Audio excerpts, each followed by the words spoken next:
Hey there, folks. I'm the black pieces. My opponent is the white pieces. The ranking held by him or her is around mine. I'm above by 7 points, which isn't much, so we're about equal, both on a master scale. And as I said, or as you see, I'm the black pieces. He or she is the white. And this is the black's version of Danish Gambit on my behalf. And here it goes.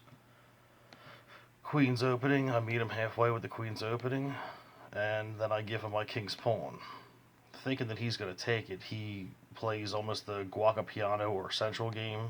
So that move I make right there with my king's bishop to the third is very uncommon because it blocks my knight from being in the center.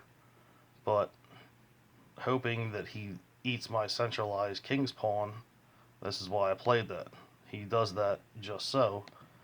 And as opposed to taking it, I give the diagonal. And, excuse me, as you see, there's the exchange. And I then eat the knight. So now, right from here, sure, I have a very open king file, but not only is it early in the game, I play the gambit and I already own the center. I don't know if I have said before, but the four center squares are most likely the only definitive quantitative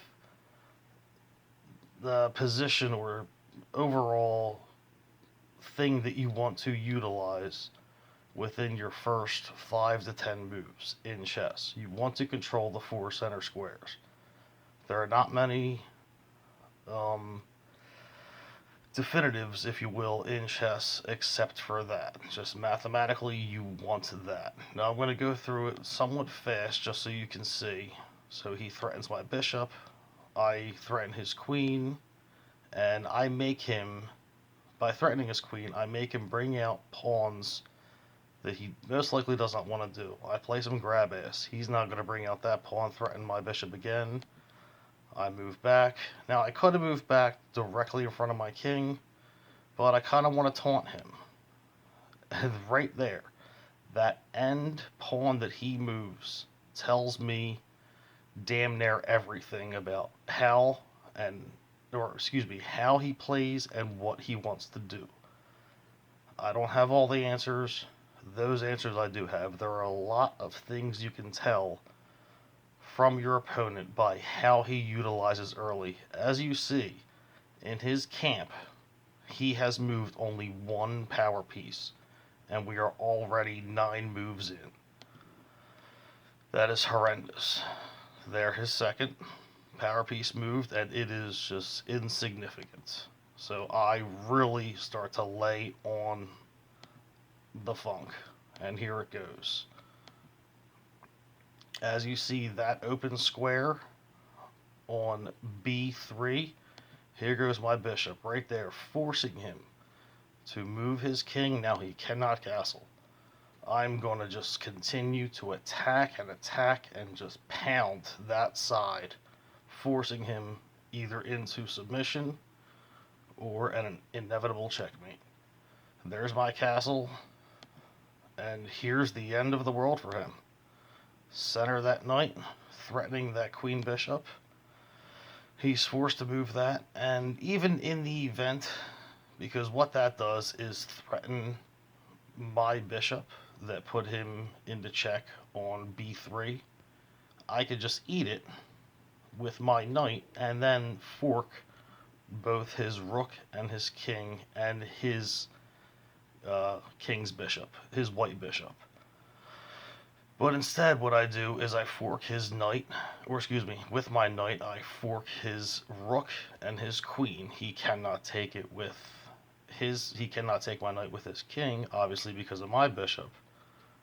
So therefore, he's going to move his queen.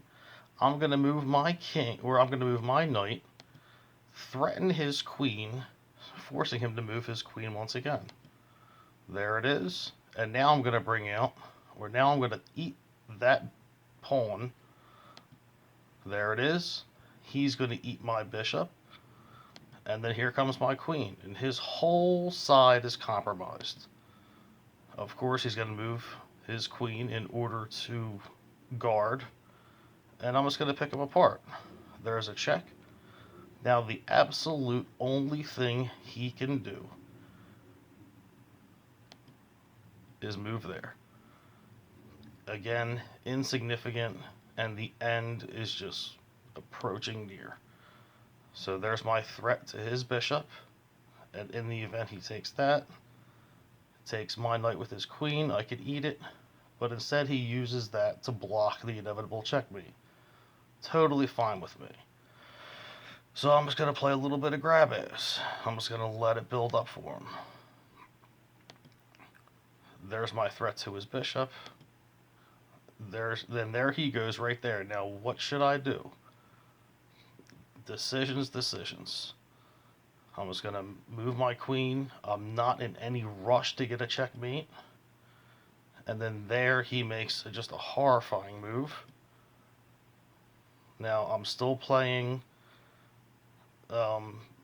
passive or conservative, again, because I'm not in any rush. So let him do that right there. And that was nothing but an amateur mistake. Eat his queen because he knew the end was coming. And he just submits and resigns. That's how you overwhelm your opponent using Black's Danish Gambit. It's very seldom you can pull that off, but when you can force your opponent not only into making bad moves, you can, in addition, force your opponent to submit early with overwhelming attack and tactics.